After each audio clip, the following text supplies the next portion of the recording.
How y'all doing today? It's Zeya. I'm gonna get straight into it. We're talking about Prince of Persia, no BS.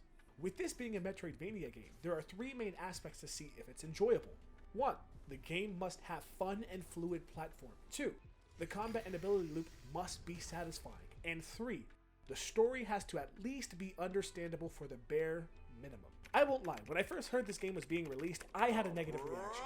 We have all seen the same Metroidvania game 1,000 times, and almost none of them add anything new to the genre. It's the same side-scroller until you find a boss fight, rinse and repeat. The thing that got me interested, however, was the review numbers, as well as this clip. I forgot to record the audio, don't pay attention if there's no audio. Ooh. The combat and the movement look so fluid and connected together. So when I saw this clip, my curiosity peaked. I felt like I was watching a freaking Devil May Cry game, so naturally you already know I had to give it a shot. And I'm gonna let you know right now, it was worth it. Let's start off by looking at one of the essential systems within Metroidvania games. Parkour! When playing a Metroidvania game, platforming comes first. Running around the world is what you'll be spending a solid 60% of your time in the game doing. So naturally, this has to be the best. Once again, I was skeptical at first. Most Vania games have been the same walk around and jump for 30 years. And as per usual, my concern is how do you innovate? But despite those concerns, I will say that I was pleasantly surprised by this game. Prince of Persia is made by the same studio that made the modern Rayman games, and you can feel their influence highly within it. The movement is fast and fluid, and most importantly, responsive. Not once did I ever feel like I was moving to places I didn't want, and whenever I died while platforming it, I can only admit it was my fault. With the progression of abilities in the game, the platforming becomes genuinely difficult. I think this is where the platforming separates itself from other games. Instead of Prince of Persia looking at platforming as something that is meant for the player to traverse through, they use it as a way to test and puzzle the player. Each region has a specific set of platforming obstacles that needs to be mastered in order to move around. Many times through this game, I had to stop and stare at the screen just to figure out how to properly circle around the map. It's creative, it's fun, and it's challenging in a way that I haven't seen in a game in a very long time. On top of that, the map is big. The map size absolutely surprised me. On 2 separate occasions, I looked at the map and said, oh yeah, this is for sure the full map, only for an entirely new section to be opened not too long later. The map is so big and so detailed that the game fully understands that you won't be able to remember where certain places are. And most importantly, the gradual development of skills make it to where you almost have to come back to old areas. Not everything you see is going to be able to be finished at your current level.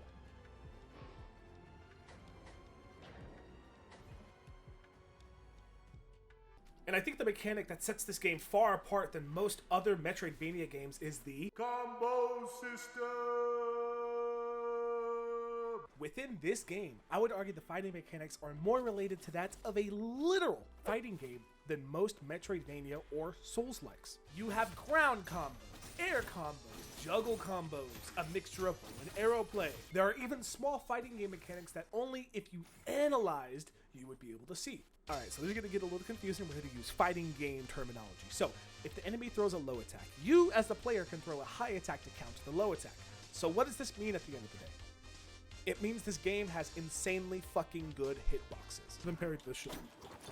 I mean, come on, just look at that. I feel like one thing this game has that it does not skimp on is the fact that it's fun. I feel like so many modern games actually put fun factor to the background, which is honestly insane seeing as how video games are supposed to be fun.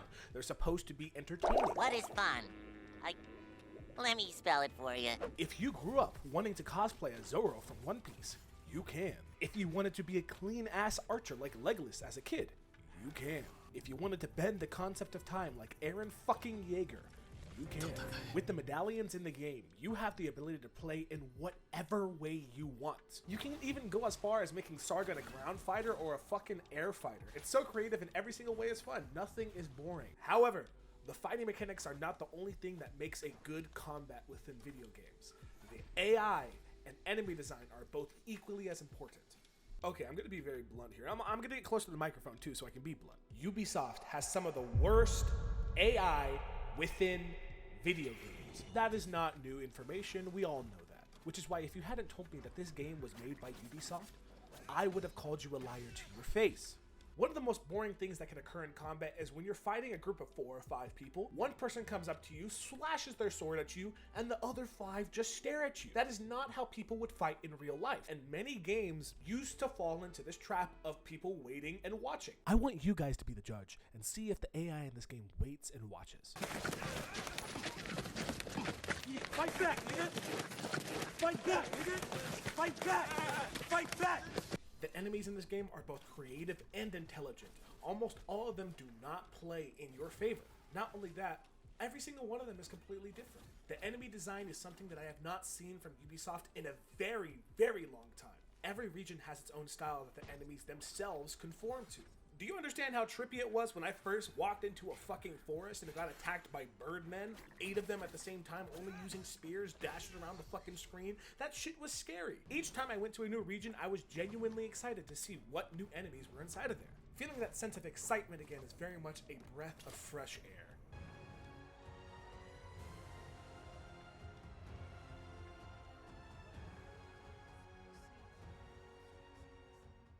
With Prince of Persia being one of Ubisoft's longest running franchises, on top of it single-handedly being responsible for the creation of Assassin's Creed, it's safe to say that the world has a lot to live up to. Now, just to recap, the Lost Crown stars Sargon, not the Prince. The Prince is in this game, but he is not the main character. Just had to get that out of the way for all the races that were throwing a fit when this game first got announced. Moving on.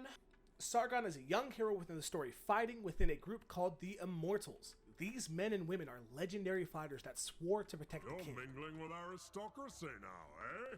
I'm just trying to go up in the world. I don't know why everyone's trying to question what I'm doing.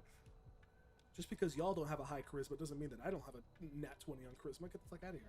Within this group, Sargon is the youngest. His entire character is meant to be a symbol of growth throughout the entire game. Without spoiling too much of the game, the character changes from a young, arrogant man who was condescending to a true wise warrior on the side of protecting the prince.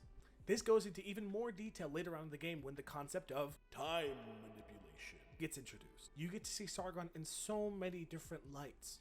I won't spoil the game for you, but I will say that this character will keep you captivated the entire time when playing this game. But story-wise, there are a lot of twists and turns that'll keep you captivated the entire fucking time. And the boss fights, oh my goodness, the boss fights. Just play the clips, man.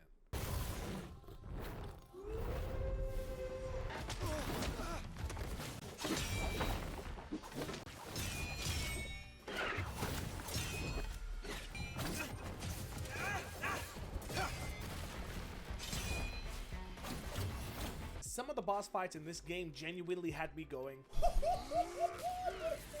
because they deadass look straight out of an anime. The art style of this game is superior, and I've said it before and I'll say it again. Art style outweighs graphics all day. Some parts of the game are completely gorgeous and just make you want to stop and watch. And I'm not even talking about the landscape at some points. I'm talking about the character models too.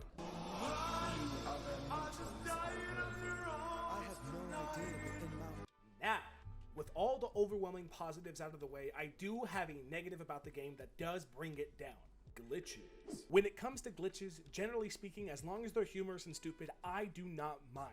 Sometimes they actually add to the fun factor of the game and make for some pretty good laughs. However, the second the glitch begins to hinder my gameplay is when it becomes game breaking. Luckily, I had only encountered 2 glitches in my 35 hours on this game. What do we have here? A traveler who seems to know the way, but is forever led astray. I can enlighten you, if you wish. I can light your way through some There's no way this is on purpose. There's no way. It was indeed not on purpose. So clearly the AI was actually being used to put a footnote for the actual voice actor, and the actual voice actor sounds like this. I'm not afraid of the dark. Which at the end of the day was not that big of a deal. I mean, it was funny. I laughed when I first heard it. I'm pretty sure everyone will laugh if they ever hear that, but it's not that big of a deal. The second one is not as funny. While playing the game, you'll run along missions from random travelers also stuck on the mountain. However, one time when I was trying to accept a quest from a random person, this happened. See how nothing is happening?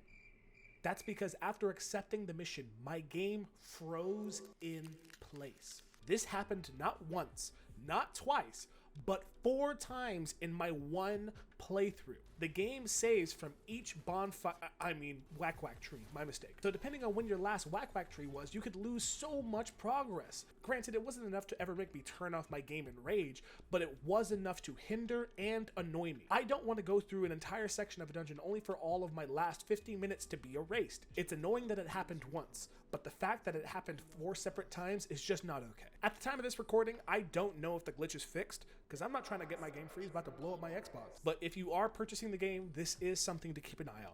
To wrap it all up, I genuinely believe Ubisoft has made a gem here. With the most recent release of Assassin's Creed and Skull and Bones, I feel like this was the momentum that Ubisoft needed. Prince of Persia is definitely in my top 2 games of January. It would have been number 1 if Tekken 8 didn't get released. I mean, it's arguably the best fighting game release of all time, right next to Street Fighter 6, so it was very hard to beat. But for the price point of $50, there is more than enough entertaining content to justify you buying this game. As of now, I have around 35 hours on the game, and that wasn't even 100% completed. Partly because the game is freezing, but whatever. But 35 hours is more content than some $70 AAA games. If you have any spare change sitting around, this game for sure is a purchase. But hey, I'm just another game reviewer on the internet. What do I know?